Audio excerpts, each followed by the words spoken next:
మీ అందరికీ ప్రభునామమున వందనాలు. అందరు బాగున్నారని నేను అనుకుంటున్నాను. నీతి కిరీటం, జీవ కిరీటం మూడు అయినాయి. మహిమ కిరీటం, మహిమ కిరీటం, అతిశయ కిరీటం, ఆనంద కిరీటం, సువర్ణ కిరీటం. 7 కిరీటాలు. గుడ్. ఈ 7 కిరీటాల గురించి మనం చాలా మనకు బాగా వివరించాం. అయితే ఒక మాట చదువుదాం. మనం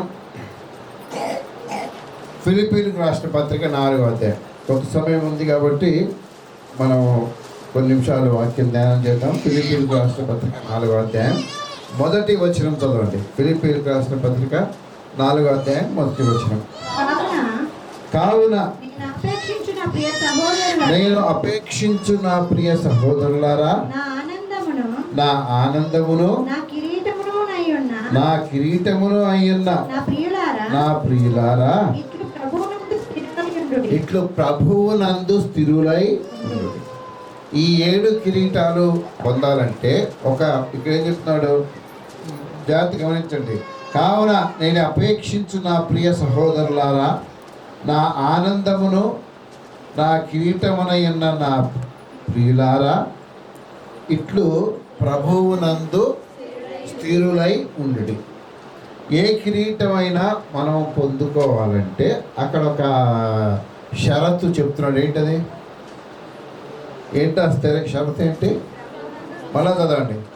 ఇట్లు ప్రభువునందు స్థిరులై స్థిరంగా ఉండండి అంటున్నాడు. స్థిరంగా ఉండడం అంటే, స్థిరంగా ఉండుట అంటే ఏమిటి?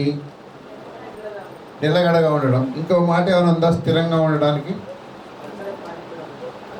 అక్కడే పాతి పెట్టబడి ఉండడం అంటే కదలకుండా ఉండడం. గుడ్. స్థిరుల ఆత్మీయ జీవితంలో మనము స్థిరముగా ఉండాలి. నెంబర్ 1. స్థిరముగా ఆత్మీయ జీవితంలో ఉండడం అంటే ఏంటి? ఆత్మీయ జీవితంలో స్థిరముగా ఉండడం అంటే ఏంటి?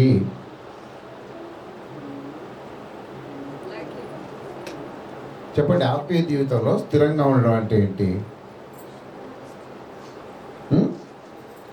ప్రభువుని నమ్మాం. ప్రభువు నమ్ముకున్నావా? నమ్ముకున్నాం. ఎప్పుడు జీవితం అంతటి కోసం నమ్ముకున్నావా, లేకపోతే ఆదివారం కోసమే నమ్ముకున్నావా? నమ్ముకున్నావా? చిన్న మీరు దగ్గర నుంచి ఆన్సర్స్ వస్తాయి. ఇప్పుడు మరి వారం అంతా దేవుని నమ్ముతున్నావా? ఈ ఒక్క ఆదివారం ఏదో 2-3 గంటలేనా కదా అని నోటితో చెప్తున్నావు. ఎక్కడ కనిపించాలి అది? ఎక్కడ కనిపించాలి? ఇప్పుడు యేసు ప్రభువుని మీరు నమ్ముకున్నాం అన్నారు, స్థిరంగా ఉండమన్నారు. 7 కిరీటాలు ఉన్నాయి. 7 కిరీటాలు మనం చూసుకోవాలి. 7 కిరీటాలు సంపాదించుకోవాలి. 7 కిరీటాలు మనం పొందుకోవాలి. అయితే ఇక్కడ కండిషన్ ఏంటి?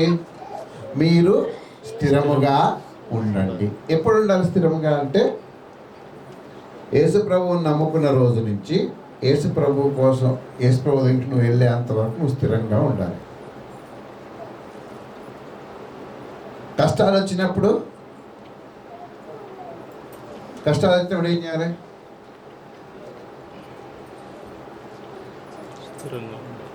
కష్టాలు వచ్చినప్పుడు నమ్ముకోవాలి.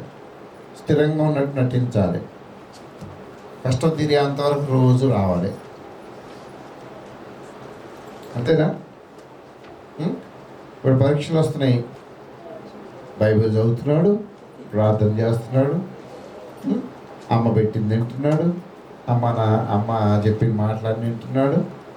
అక్క తిట్టినా కూడా ఏమంటలేడు, తల ఊపుకుంటూ ఇట్లా వెళ్తున్నాడు, గోవులాగా ప్రవర్తిస్తున్నాడు కదా. ఇప్పుడు రేపు పొద్దున ఎప్పుడైపోతే పరీక్షలు అయినాయి? 24th of March. 24th of March 1 గంట నుంచి చూడండి. పోవే నువ్వెంత, నీ బతికెంత అంటాడు. మళ్ళా ఎప్పటిదాకా దేవుడి దగ్గరికి వస్తాడు? రిజల్ట్స్ రావాలి. అబ్బో చాలా ముఖ్యం. మళ్ళీ బైబిల్ పట్టుకుంటాడు, ఈసారి రిజల్ట్ పాస్ అయిపోయాడు, ఇప్పుడు అది కాదండి స్థిరత్వం. నీ అవసరం కోసం నువ్వు స్థిరంగా ఉండడం కాదు. నువ్వు నిజంగా దేవునిలో ఉంటే నీ ప్రతి నిమిషము ప్రతి క్షణము నువ్వు దేవుని కోసం బ్రతుకుతావు. చాలా ఇంపార్టెంట్ అది. నువ్వు స్థిరంగా లేకుండా నువ్వు కదులుతూ ఉంటే, నేను ఇవన్నీ ఎందుకు గుర్తు చేస్తున్నానంటే, మనము కిరీటాలు దేవుడు తప్పకుండా ఇస్తాడు. దేవుడు తప్పకుండా ఇస్తాడు. ఎప్పుడు ఇస్తాడు? నువ్వు స్థిరంగా ఉండి దేవుని పనిలో పాల్పొందినప్పుడు ఇస్తాడు. పౌలు ఏమంటున్నాడు చూడండి, గలతీ పత్రిక 2వ అధ్యాయం 20వ వచనం. గలతీ పత్రిక 2వ అధ్యాయం 20వ వచనం ఏమంటున్నాడు చూడు. నేను క్రీస్తుతో కూడా సిలువ వేయబడి ఉన్నాను. ఇక జీవించువాడను నేను కాను, క్రీస్తే నా యందు జీవించుచున్నాడు. పౌలు ఏమంటున్నాడు? నేను క్రీస్తుతో కూడా సిలువ వేయబడి ఉన్నాను. సిలువ వేయబడటం అంటే ఏమా? శ్రమ పడిపోయి అసలు ఏం లేదన్నమాట. ఆయన ప్రమేయం అంటూ ఏమీ లేదు. ఆయన ఏమైనా ఉందా? ఆగు, కొంచెం ఆగు, ఎక్కడ అన్నాడా? సంపూర్ణ సమర్పణ, టోటల్, ఇంగ్లీష్లో ఏమంటారు? Total surrender. తనకంటూ ఏం లేదు అక్కడ, తన ప్రమేయమే లేదు. నేను క్రీస్తుతో కూడా సిలువ వేయబడి ఉన్నాను. తర్వాత ఏమన్నాడు? జీవించువాడను నేను కాదు. అప్పుడు వస్తాయి కిరీటాల మీద మనసు. సంపూర్తిగా నువ్వు దేవుని సన్నిధిలో నిన్ను సమర్పించుకుని, దేవా నేను కాదు దేవా, నీ కోసం నేను బ్రతుకుతాను, నీ పని నేను చేస్తాను నువ్వు అంటే తప్ప నీకు ఈ కిరీటాలు సంపాదించుకోవాలి అన్న ఆశే రాదు నీకు. ఇప్పుడు ఇందాక అమ్మగారు చదివించారు ఏంటి? పందెము రంగములో పరిగెత్తువాడు ప్రతి విషయములోనూ మితముగా ఉండవలెను. మితముగా ఉండడం అంటే ఏంటి? తను ఎంచుకున్న పంద్యానికి తగ్గట్టుగా ఉండాలి. దయచేసి అర్థం చేసుకోండి. నువ్వు స్థిరముగా ఉండాలి అంటే కొన్ని నిర్ణయాలు నువ్వు తప్పకుండా తీసుకోవాలి. నువ్వు తీసుకోకపోతే నువ్వు స్థిరంగా ఉండరు. ఇట్లాగుంటావు. ఇంకా ఇవే మెసేజెస్, ఇంకా ఇవే మాటలు, ఇంకా ఇవే రోజు ఇవే సంగతులు. యూ హ్యావ్ టు ఏమంటారు? Control your self. నువ్వు స్థిరపరచుకోవాలి. సమస్యలు ఎవరికి లేవండి? లేవా? అనారోగ్యం ఎవరికి లేదు? లేదా? ఉందా లేదా? దుఃఖం ఎవరికి లేదు? కుటుంబంలో బాధలు ఎవరికి లేదు? పౌలు ఏమంటున్నాడు? పౌలు జీవితం ఒకసారి మనం చూస్తే అసలు బైబిల్ మొత్తంలో పౌలు చాలా క్లియర్గా చెప్తాడు. నా కోసము ఏం కిరీటం దాచబడుతున్నాడు? ఏం కిరీటం ఉందన్నాడు? నా కోసం జీవ కిరీటం ఉందని ఛాలెంజ్ చేశాడు అనమాట. ఫిలిప్పీ పత్రిక చెప్తాడు, నా కోసం జీవ కిరీటము దాచబడి ఉన్నది. మనం అట్లా చెప్పగలమా? మనం అట్లా చెప్పలేము. ఎందుకంటే అసలు మనం ఏం పని చేస్తున్నాం అనేది మనకు అర్థం కావట్లేదు. ఏం పని చెయ్యాలో కూడా మనకు తెలియట్లేదు. ఇందాక లిస్ట్ నేను ఎందుకు చదివించానంటే మిమ్మల్ని ఏదో ఇన్సల్ట్ చేయడానికి కాదు, గుర్తు చేయడానికి.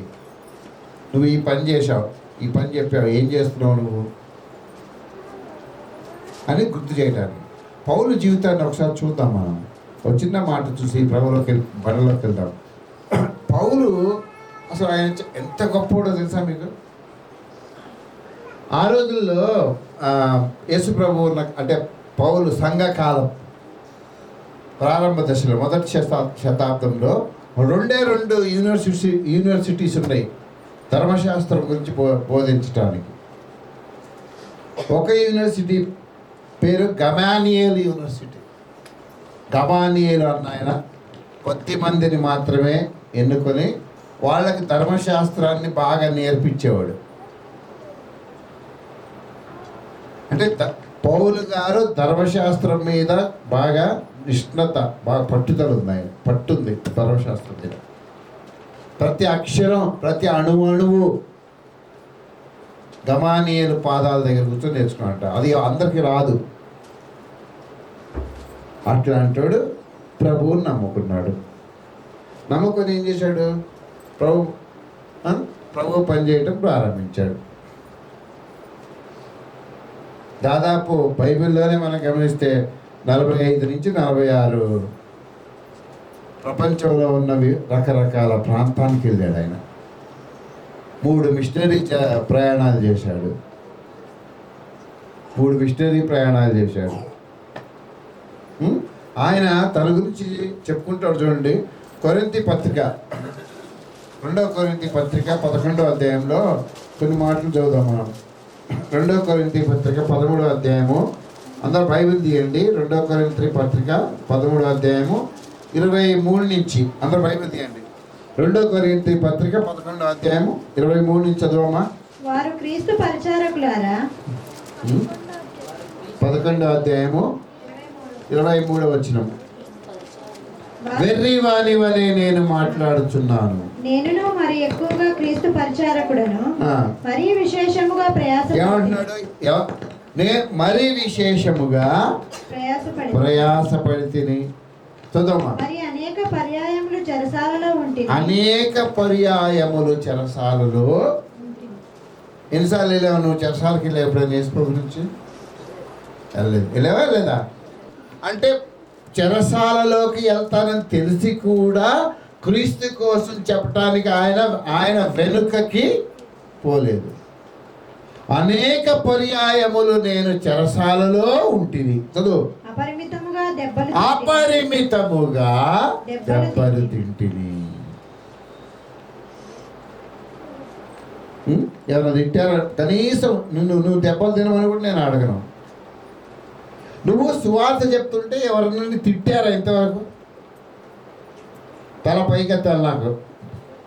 పురుషులు, నువ్వు సువార్త చెప్తుంటే ఎవడదా బావాయప్ప ఏం చెప్తాను చన్నాడు అని కనీసం ఒక గద్దింపు మాట అన్నా నిన్ను ఎవరన్నా అన్నారా? ఎక్కడున్నావు నువ్వు? ఇంకా పోని మీ బంధువులకు చెప్పేటప్పుడు ఎవరన్నా నిన్ను అసహించుకొని అందరు కలిసి కూర్చొని నిన్ను మధ్యలో రౌండ్ చేసి తిట్టారు ఎప్పుడు?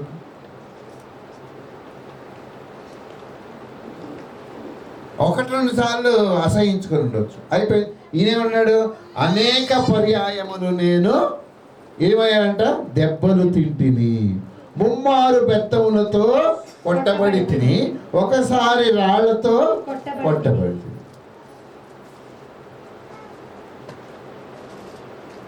రోమా ప్రభుత్వంలో దెబ్బలు అనౌన్స్ చేస్తాడు రాజు, లేదా అధికారి. రాజు కాదు, సారీ, రోమా ప్రభుత్వపు అధికారి. దెబ్బలు, బెత్తముతో దెబ్బలు కొట్టడం అంటే మనం అనుకున్నట్టు స్కూల్లో వాడేది కాదు. అది ఒక రకమైన కర్రతో తయారు చేస్తారు. దాన్ని ముందు సన్నగా ఉంటుంది కానీ ఇరిగిపోదు కొడితే. ఒక్కసారి దెబ్బలు అంటే ఒకసారి ఇతను దెబ్బలు కొట్టండి అని అంటే ఎన్నిసార్లు ఒకసారి ఇట్లా అండవు. 39 దెబ్బలు కొడతాడు. 39 దెబ్బలు కొడతాడు. ఈయనేమన్నాడు?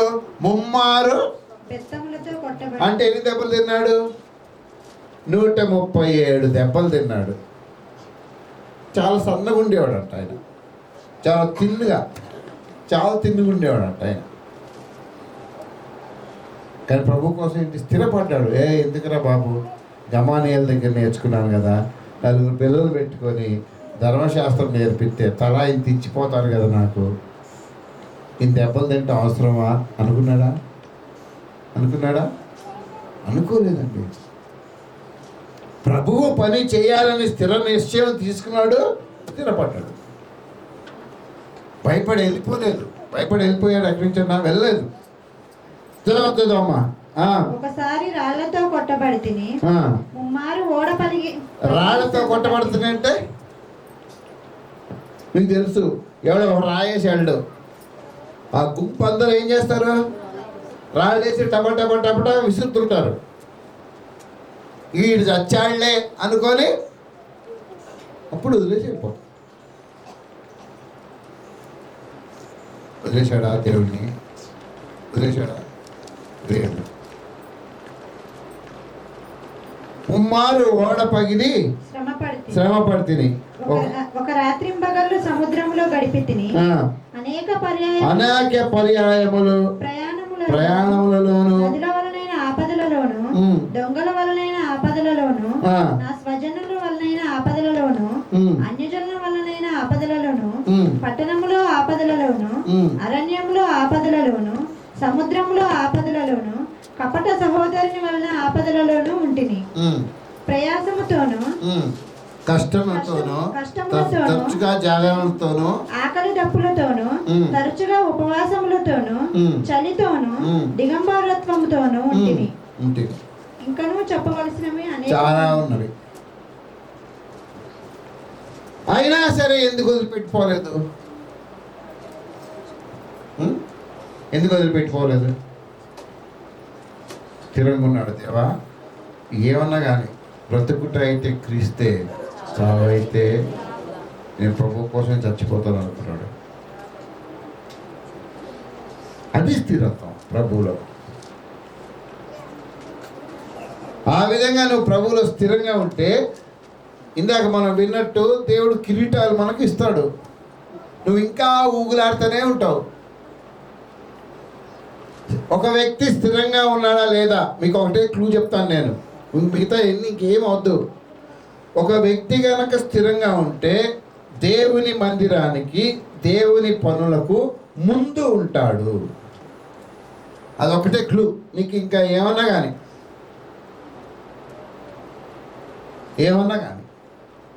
మీరు ఎవరైనా సరే, తనైనా నేనైనా ఇంకెవరైనా సరే, ఈయనైనా సరే ఇంకొకరైనా సరే, సంఘములో సంఘ బిడ్డలుగా మీరు ఎవరైనా సరే, నువ్వు గనక ప్రభు కోసం స్థిరంగా ఉన్నావు అని ఎప్పుడు తెలుస్తుంది అంటే, ఎదుటి వాళ్ళకి నువ్వు దేవుని పనిలో ముందుంటావు. Number 1, you stand number 1.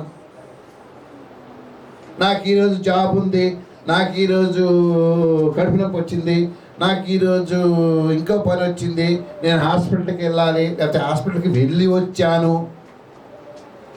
ఏంటి, మా వాళ్ళు వస్తే రిసీవ్ చేసుకున్నాను. 1 గంట అయితే పాస్టర్ గారు రావద్దన్నారు కాబట్టి నేను రాలేదు. అవును, 1 గంటకు వచ్చి ఏం చేస్తాం? లాస్ట్గా మనం ఒక మాట గమనిద్దాం.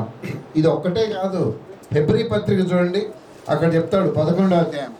హెబ్రీ పత్రిక 11వ అధ్యాయం 35వ వచనం ఒకసారి చదువుదాం. హెబ్రీ పత్రిక 11వ అధ్యాయం 35వ వచనం. స్త్రీలు మృతులైన తమ వారిని పునరుత్థానము వలన మరలా పొందిరి. ఓకే, కొందరైతే మరి శ్రేష్టమైన పునరుత్థానము పొందగోరి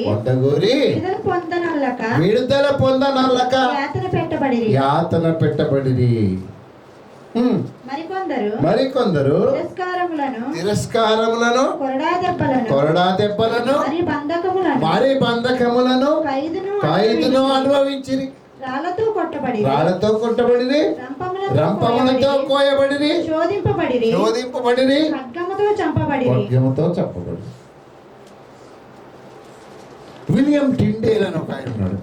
విలియం టిండేల్ ఆయన చేసిన పని ఏంటంటే, బైబిల్ని మొట్టమొదటిగా ఇంగ్లీష్ భాషలోకి తర్జుమా చేశాడు. ఎవరు? విలియం కేరీ కంటే ముందు 14వ శతాబ్దంలో విలియం టిండేల్ అని ఆయన బైబిల్ని, జాగ్రత్త వినండి, గ్రీకు భాషలో నుంచి ఇంగ్లీష్ భాషలోకి మొట్టమొదటిసారి తర్జుమా చేశాడు.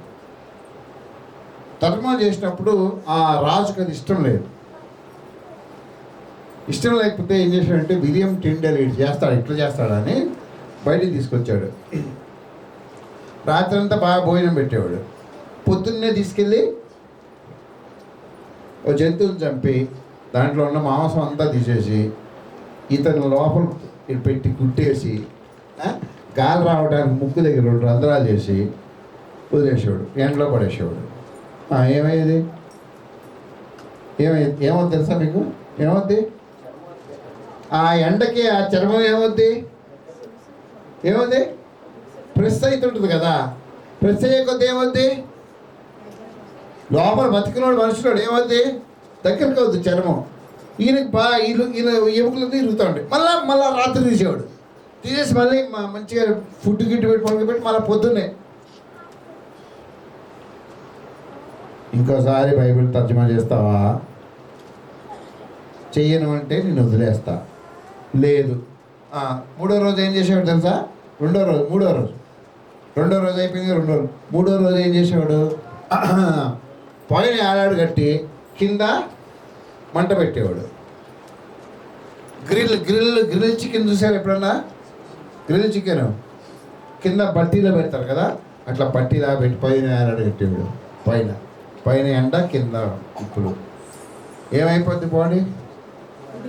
ఆ వేడికి అంతా ఉడుకుతూ ఉండేది, అరుస్తూ ఉండేవాడు, నీళ్ళు ఇచ్చేవాడు కాదు. మళ్ళీ సాయంత్రం మనం తినిపేసి కూర్చోబెట్టి తిండి గిన్నె పెట్టి చెప్పు ఇప్పటికైనా మానేస్తావా? ఏమని అడిగినా నేను మానలేను. స్థిరంగా ఉన్నాడండి. ఏమనుకున్నాడు? నేను చచ్చిపోయినా పర్వాలేదు కానీ ఈ వాక్యం ప్రపంచంలోకి వెళ్ళాలి.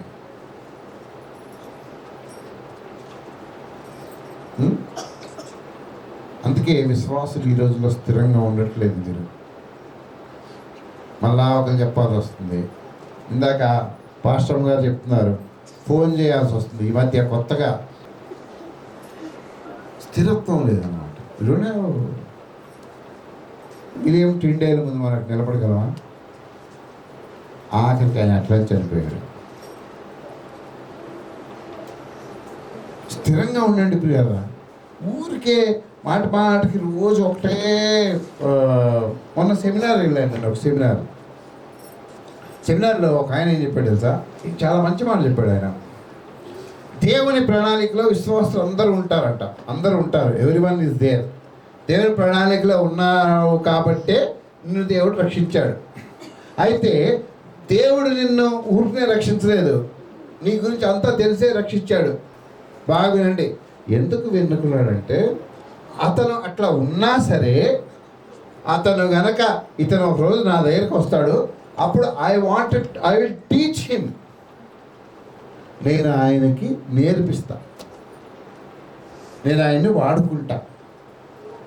అది దేవుని యొక్క ఉద్దేశం. అందరి పట్ల దేవునికి ఉన్న ఉద్దేశం అది. అయితే మనం చేసే తప్పు ఏంటంటే, రక్షింపబడ్డాం, మనకు ఎందుకులే, మనం ఎప్పుడు పోయినా ఏముంది, నా మనసులో ఉన్నాడు కదా ఎవరు? దేవుడు. ఆయన పట్ల నాకు కృతజ్ఞతా భావం ఉంది.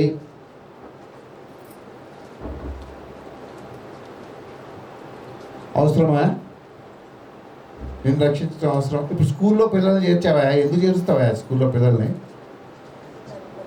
చదువుకోవడానికేనా? చదువుకోవడానికే కదమ్మా. మరి చదువు రావట్లేదు, ఏం చేస్తావు?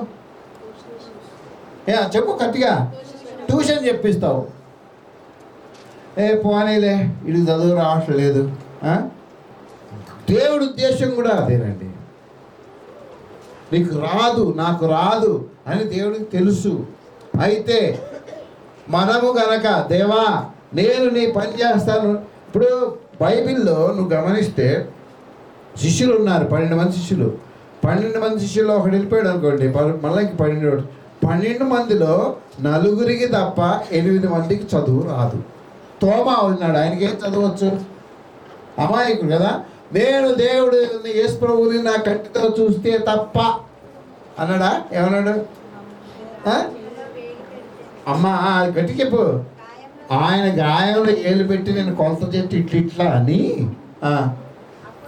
అప్పుడు నమ్ముతున్నాడు. ఎంత అమాయకుడు. దేవుడు వదిలేశాడా? వదలలే. పూరి దేవుడు ఆయన ఏమైనా తిట్టాడా? తోమా కదా, నా గాయాల్లో ఏలు పెట్టి చూడు. స్థిరంగా ఉండడం నేర్చుకోండి. మీరు ఏం చెప్పారు, మీరు ఏం రాశారో మీకు గుర్తు చేశాను నేను. నువ్వు స్థిరంగా ఉండగలిగితేనే నీకు ఈ కిరీటాలు మరి దేవుడు మనకిస్తాడు. నువ్వు స్థిరంగా లేకపోతే, నువ్వు కదులుతూ ఉంటే, అటు ఇటు ఊగుతూ ఉంటే. ఇంగ్లీష్లో ఒక సామెత ఉంటుంది, rolling stone glitters no moss అంటాడు. Rolling stone glitters no moss అంటే ఏంటది? చదువుకున్నారా ఎవరన్నా? చదవలేదా? ఇంగ్లీష్లో కదులుతున్న రాయికి ఎప్పుడూ కూడా ఏమంటదు? రాచు అనేది అంటదు. కొన్ని రాళ్ళు ఉంటాయి, నీళ్లు ప్రవాహం వస్తూ ఉంటుంది, అక్కడే ఉంటుంది, నీళ్ళు వస్తుంటే పోతుంటాయి. ఆ రాయి మీద ఏముంటుంది? నాచు ఉంటుంది. దాని మీద కాలు పెట్టదు అంటారు. ఎందుకు? జారి కింద పడుతుంది. అదే రాళ్ళు కొన్ని చిన్న మామూలు దొరుకుంటా పోతుంటాయి ప్రవాహానికి. అప్పుడు అటు మీద ఏమైనా ఉంటుందా? ఏముండదు. సో నువ్వు స్థిరంగా లేకపోతే ఒక ఆశీర్వాదం, దేవుడి గురించి ఒక తలంపు, దేవుడి గురించి ఒక ఉద్దేశము, దేవుడి గురించి బ్రతకాలని ఒక ఆశ, దేవుడి గురించి ఉండాలని ఒక, నేను చిన్న విషయాలని చెప్పి ముగిస్తాను. ఎందుకండి పెళ్ళిళ్ళు చేస్తారు మనుషులకి? ఆడు తిరిగి మురికి కాలంలో పడి దొల్లాడుతూ ఉంటాడు. ఎవడో నా బోటు ఒకడు పోయి పెళ్లి చేసేయండి అమ్మాయి మార్చుకుంటుంది అంటాడు. ఏం మారాడు ఆడు? ఇంకా కట్టిన ఇన్ని రోజులు మురికి కాలంలో పడ్డాడు, ఇప్పుడు పోయి ట్రైనర్లో పడ్డాడు. జీవితంలో అతనితోనే ఉండాలని పెళ్లి చేస్తాడు. స్థిరత్వం, అంతేనా? స్థిరత్వమేనా? స్థిరంగా ఉండాలా? లే ఇక్కడ పెళ్లి చేసుకుని అవతల అక్కడ పని చేయి ఏమంటారండి? తిరిగిపోతాడు, వేదవా వేస్ట్ ఫెలో అంటారు కదా, అవునా కదా? స్థిరత్వముగా ఉండాలని ప్రభు ఏం చేస్తాడు? సమాజం ఏం చేస్తుంది? మీరు ఏ తెగన్నా తీసుకోండి, ఎవరినన్నా తీసుకోండి, ఏ దేశమన్నా తీసుకోండి, పెళ్లి చేస్తారు. ఎందుకంటే వాళ్ళు స్థిరంగా ఉండాలి, వాళ్ళిద్దరే ఉండాలి. మరి పౌలు ఏమంటున్నాడు? మీరు స్థిరంగా ఉండండి, గాలి కొట్టుకొని పోకండి, సమస్యలు సహజమే. మనం ప్రభువులో స్థిరంగా ఉండడం నేర్చుకుందాం. ఒకసారి మళ్ళీ ఆ వాక్యం చదివి ప్రభు యొక్క బల్లో ప్రవేశిద్దాం. ఫిలిప్పీ పత్రిక 4వ అధ్యాయము 1వ వచనం ఒకసారి చదివి మనం ప్రభు బల్లో ప్రవేశిద్దాం దయచేసి. కావున నేను అపేక్షించు నా ప్రియ సహోదరులారా, నా ఆనందమును నా కిరీటమునైయున్న నా ప్రియులారా, ఇట్లు ప్రభువునందు స్థిరులై ఉండుడి. ప్రభువునందు స్థిరంగా ఉందాం. ఊగొద్దు, అటు ఇటు పోవద్దు. సమస్యలు, కష్టాలు, నష్టాలు, బాధలు, ఇరుకులు అన్నీ వస్తాయి. ప్రోగ్రామ్స్ వస్తాయి, ఆదివారం ప్రోగ్రామ్స్, పెళ్ళిళ్ళు, బారసాలలో ఏంటది పేర్లు పెట్టాలి, శ్రీమంతాలు అన్నీ వస్తాయి. అయినా సరే, లేకపోతే మీటింగ్స్ వస్తాయి, మీటింగ్లు ఉంటాయి, ఆ రోజు ప్రోగ్రామ్ ఉంటుంది. స్థిరంగా ఉండండి ప్రభు కోసం, అప్పుడే కిరీటం. నువ్వు స్థిరంగా లేకుండా ఉంటే, నువ్వు స్థిరంగా లేకుండా ఉంటే నువ్వు ప్రభు కోసం బ్రతకలేవు. నీ కిరీటాలు కాదు కదా, ఊరికే ఆ ఎంట్రీ. నేను అప్పుడప్పుడు అనుకుంటాను, ఇప్పుడు నాకేం బహుమతి లేదు, ఏం చేస్తాడు ప్రభు? నన్ను ఏం చేస్తాడు తెలుసా? నేను బహుమతి ఏం లేదు, నేనేం పని చేయలేదు, మారి మనసు పొందాను, ఊరికి గాలి తిరుగుతా ఈ లోకంలో ఎంజాయ్ చేస్తున్నాను. ఏం చేస్తాడు? నన్ను ప్రభువు రక్షించాడు కాబట్టి ఎంట్రీ ఇస్తాడు నాకు ప్రభువులోక రాజ్యంలో. ఏమివ్వడు? నేను ఇక్కడ చాలా ఊహించుకుంటా, కానీ అక్కడ ఏమివ్వడు. మహిమ ఇవ్వడు, కిరీటాలు ఇవ్వడు, ఏంటి నాకేదో పెద్ద మంచి అయ్యేం ఉండవు, ఇల్లు ఇవ్వడు. ఏమిస్తాడు? రక్షించాడు కాబట్టి పరలోక రాజ్యంలో ఒక గుడిసిస్తాడు. మీకు ఒక ఉదాహరణ చెప్తాను. పెద్ద పెద్ద కాంప్లెక్స్లో మీరు ఉన్నారు కదా, 3 బెడ్రూమ్, 4 బెడ్రూమ్, 5 బెడ్రూమ్ ఫ్లాట్స్ కూడా ఉన్నాయి మీ ఇళ్ళలో. మీరు వాచ్మెన్గా పనిచేస్తున్నారు. ఎన్ని రూములు ఇస్తాడు మీకు? అమ్మా గట్టి చెప్పు. 1 రూమ్. ఫ్రిడ్జ్ ఉంటుందా? ఏసీ ఉంటుందా? అటాచ్డ్ బాత్రూమ్ ఉంటుందా? టాయిలెట్ ఉంటుందా? గీజర్ ఉంటుందా? ఉంటుందా? పోనీ మీకు ఇచ్చిన రూమ్లో టైల్స్ ఉంటాయా కనీసం? కొత్త గట్టి దాంట్లో ఉంటాయి, పాత దాంట్లోకి ఉంటాయా? సేమ్. ప్రభు కోసం నువ్వు బతకలేదు కదా జగదీష్, అదిగో నేను రక్షించాను కాబట్టి అది అక్కడ గుడిసుంది, ఒక రూమ్ ఉంది, ఆ ఇల్లు పలానా వ్యక్తిది, జస్ట్ అక్కడ గేట్ తెరిచి గేట్ మోస్తుంది పో. ఎందుకు? నన్ను రక్షించావు కాబట్టి, దేవుడు నన్ను రక్షించాడు కాబట్టి, నన్ను వదిలిపెట్టలేడు కాబట్టి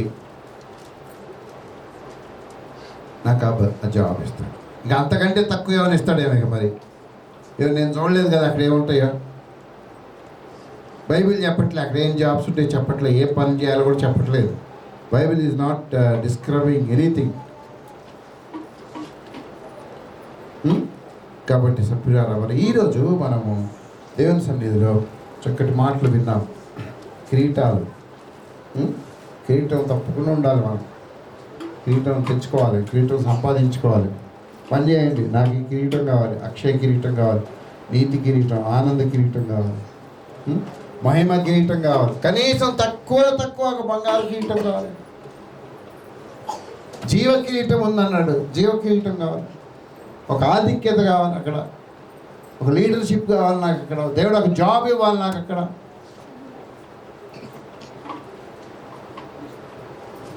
మనం తగ్గించుకొని ప్రార్థన చేసుకుందాం.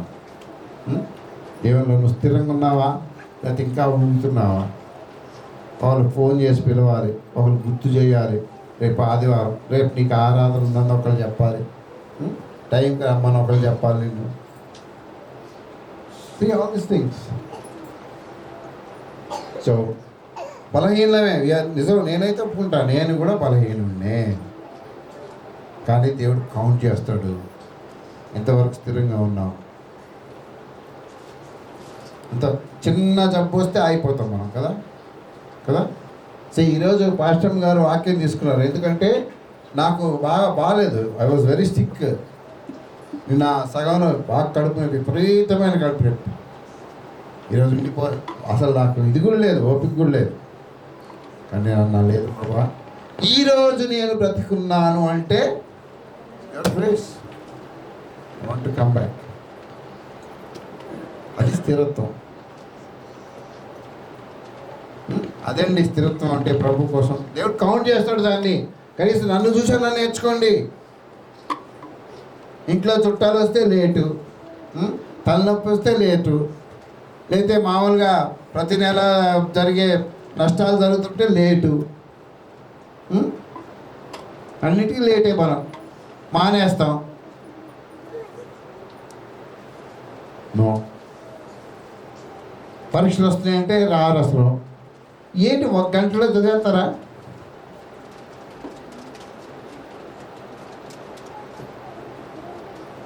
మొన్న నేను సమాధుల దగ్గరికి వెళ్ళాను. వెళ్తే అట్లా చూస్తూ ఉంటే ఏమైనా నా పక్కన నిలబడ్డాడు. అవన్నీ చూస్తున్నావా సమాధులు అన్నా? సమాధులు కదన్నా, మంచి కలర్ఫుల్గా ఉన్నాయి. కలర్ఫుల్ కాదురా బాబు, మనకంటే గొప్పవాళ్ళు, మనకంటే ఈళ్ళలో ఎంతమందికి వస్తాయో జీవ కిరీటాలు, ఎంతమంది మన మీద అధికారులు అయిపోతారో, ఎంతమంది స్థిరంగా దేవుని దృష్టిలో ఉన్నారో. Remember them. మనకంటే గొప్పవాళ్ళు. సమయం తీసుకొని దేవుని చేతిలో క్రమపరుచుకొని, దేవుని మాటలు, దేవ నిజమే నేను స్థిరంగా లేను. సో చాలా చిన్న కారణాలు ప్రభావ అస్థిరంగా నేను అస్థిరత్వానికి గురి అవుతున్నాను అని దేవునితో క్రమపరుచుకుందాం. క్రమపరుచుకొని పౌలు చెప్పినట్టు చెప్తాం. దేవుడి మాటలు మనం ఇంట్లో దీవించును గాక. ఆమేన్.